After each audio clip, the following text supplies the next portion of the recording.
আসসালামু আলাইকুম। Hello dear students, 2025 সালে এসএসসি বাংলা প্রথম পত্রের চূড়ান্ত সাজেশনের কিছু অংশ নিয়ে আজ আবার হাজির হয়েছি।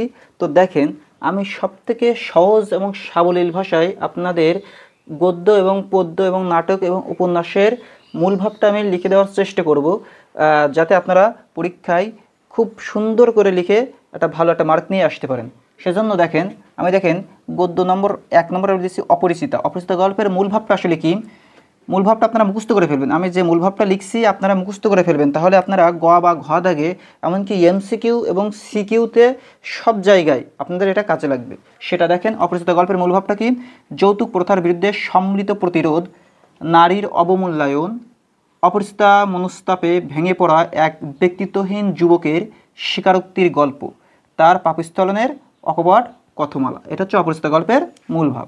বিলাসী গল্পের মূল ভাবটা কি দেখেন, মানব প্রেমের অপূর্ব মহিমা, তৎকালীন রক্ষণশীল হিন্দু কুসংস্কারশূন্য সমাজের বাস্তব চিত্র। এটা হচ্ছে বিলাসী গল্পের মূল ভাব। আমার পথ গল্পের মূল ভাবটা কি, যে সত্যকে ধারণ করা, নো দাই সেলফ, এটা মনে রাখবেন, ঠিক আছে। মানব কল্যাণ গল্পের মূল ভাবটা কি, সকল অবমাননাকর অবস্থা থেকে মর্যাদাপূর্ণ অবস্থায় মানুষের উত্তরণ ঘটনা। এটা হচ্ছে মানব কল্যাণ গল্পের মূল ভাব। মাসপিসি গল্পের মূল ভাবটা কি দেখেন, পুরুষ শাসিত সমাজের বিরুদ্ধে সংগ্রামী নারী। আমি আবারও বলছি, পুরুষ শাসিত সমাজের বিরুদ্ধে সংগ্রামী নারী, ঠিক আছে। যে মাসি পিসি যে কষ্ট করে যে জীবিকা নির্বাহ করে সেটার উপর ডিপেন্ড করছে এটা। রেইনকোট গল্পের মূল ভাবটা কি দেখেন, মুক্তিযুদ্ধ ও পাক বাহিনীর দখলদারিত্ব। রেইনকোট গল্পের মূল ভাবটা কি, মুক্তিযুদ্ধ ও পাক বাহিনীর দখলদারিত্ব। কবিতা অংশের আমি কিছু এখানে লিখে দিচ্ছি, দেখেন সোনাত্তরী। সোনাত্তরী গল্পের মূল ভাবটা দেখেন, সোনাত্তরী কবিতার মূল ভাবটা কি দেখেন, জীবন দর্শন, কর্মীর চেয়ে কর্ম অধিক প্রত্যাশিত। মানে আপনার কর্মটাই আপনাকে কি ভবিষ্যতে বাঁচিয়ে রাখবে, সেটাই বুঝিয়েছে এটা। বিদ্রোহী কবিতার মূলভাবটা কি দেখেন, ব্রিটিশ শাসিত পরাধীন ভারতবর্ষে ঔপনিবেশিক শাসন শোষণের বিরুদ্ধে প্রতিবাদী সত্তার প্রকাশ।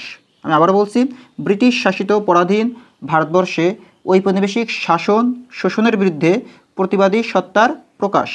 প্রতিদান কবিতা, এটা কিন্তু ভেরি ভেরি ইম্পর্টেন্ট, ঠিক আছে। প্রতিদান কবিতার মূলভাবটা কি দেখেন, ক্ষুদ্র স্বার্থকে বিসর্জন দিয়ে পরার্থপরতা, প্রতিশোধ, প্রতিহিংসার বিপরীতে প্রীতিময় এক পরিবেশ সৃষ্টির আকাঙ্ক্ষা। মানে কেউ যদি আপনাকে কষ্ট দেয়, আপনি সেটা কি নিজের ভেতরে সহ্য করে তাকে আরও কি উপকার করবেন, ঠিক আছে।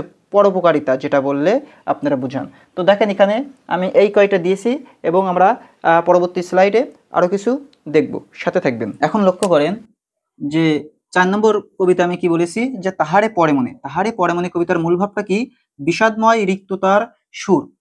তাহারে পরে মনে কবিতার মূল ভাবটা কি, বিষাদময় রিক্ততার সুর। 5 নম্বর কবিতাটা দেখেন, 18 বছর বয়স। 18 বছর বয়স কবিতার মূল ভাবটা আমি লিখে দিয়েছি, বয়সন্ধিকালের বৈশিষ্ট্য বা অদম্য তারুণ্য শক্তি। মানে বয়সন্ধিকালে মানুষের যেসব বৈশিষ্ট্যগুলো থাকে এখানে তাহারে পরে মনে কবিতায় প্রকাশ পেয়েছে। ফেব্রুয়ারি 1969 কবিতায় মূল ভাবটা এখানে দিয়ে দিচ্ছি, দেখেন দেশপ্রেম। ফেব্রুয়ারি 1969 সংগ্রামী চেতনার কবিতা বা গণজাগরণের কবিতা। আর 7 নম্বরে দিয়েছে, আমি কিংবদন্তির কথা বলছি, বাঙালির হাজার বছরের ইতিহাস, আমি আমার পূর্বপুরুষের কথা বলছি, আমি আমার পূর্বপুরুষের কথা বলছি। লাল সাহেলু কবিতার মূল ভাবটা দেখেন, গ্রামীণ জীবনের কুসংস্কার, ভণ্ডামি এবং ধর্মীয় গোড়ামি। লাল সাহেলু উপন্যাসের মূল ভাবটা কি, গ্রামীণ জীবনের কুসংস্কার, ভণ্ডামি ও ধর্মীয় গোড়ামি। এবং সিরাজদৌল্লা নাটকের বৈশিষ্ট্য দেখেন, মূল ভাবটা আমি কি লিখেছি, দেশপ্রেম, স্বাধীনতা ও অন্যায়ের বিরুদ্ধে যুদ্ধ। দেশপ্রেম মানে কি, দেশের প্রতি ভালোবাসা, স্বাধীনতা এবং কি অন্যায়ের বিরুদ্ধে যুদ্ধ। তো উপন্যাসের কিছু কিছু চরিত্র আপনাদের পড়তে হবে এবং নাটকের কিছু কিছু চরিত্র আপনাদের পড়তে হবে। মানে এখান থেকে প্রশ্ন আসার সম্ভাবনা অনেক বেশি। সেটা কি দেখেন, উপন্যাসের চরিত্রগুলো আমি লিখে দিছি, খালেক ব্যাপারী, রহিমা, জমিলা, আক্কাস, ঠিক আছে। আর মুদাস্সের পীর। মুদাস্সের মানে, মুদাস্সের শব্দের অর্থ কি, নাম না জানা। মুদাস্সের শব্দের অর্থ কি, নাম না জানা, ঠিক আছে, নাম না জানা। তো দেখেন, নাম না জানা, তো মুদাস্সের মানে কি, নাম না জানা। তো দেখেন নাটকের চরিত্রগুলো আমি দিয়ে দিচ্ছি, দেখেন সিরাজউদ্দৌলা চরিত্রটা পড়তে হবে, ঘসেটি বেগম, মোহনলাল, মোহাম্মদী বেগ, আর কি রবার্ট ক্লাইভ। মানে এই চরিত্রগুলো আপনারা পড়তে হবে, কারণ এখান থেকে আপনাদের হিউজ পরিমাণ এমসিকিউ বা আপনাদের প্রশ্নের সিকিউ এর ভেতরে কিন্তু এটা আসতে পারে। তো দেখেন, আপনারা যদি প্রত্যেকটা গল্প, কবিতা, নাটক এবং উপন্যাস, এইভাবে যদি মূল ভাবগুলো আপনারা যদি মুখস্থ করতে পারেন, তাহলে আমি মনে করি যে আপনার এমসিকিউ সিকিউ এবং সব ক্ষেত্রে আপনারা কি হিউজ পরিমাণ কি নাম্বার তুলতে পারবেন। সুতরাং আজ এই পর্যন্তই, ইনশাল্লাহ আগামী ক্লাসে আবার দেখা হচ্ছে।